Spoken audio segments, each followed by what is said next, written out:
Inilabas na ang partial lineup ng Cavite Tall Patriots na lalahok sa Women's Maharlika Pilipinas Basketball League. Pinangungunahan ito ng mga player mula sa UP Diliman, DLSU, FEU, PCU Manila at UPHSL. Ayon kay Coach Mandel Martires, dahil kabubuo lang ng koponan, kailangan nilang bumabad sa pag-iensayo. Ayon sa ilang players, gusto nilang ipakita na hindi lang lalaki ang marunong maglaro ng basketball. Dumalo rin si Senate Majority Leader Francis Tolentino na siyang team owner.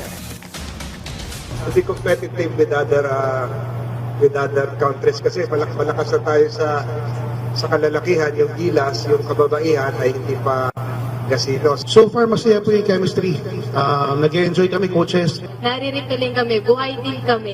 Naglalaro din kami ng basketball, marurunong din kami. At kaya namin po ipagmalaki sa lahat na hindi lang kami basta babae lang.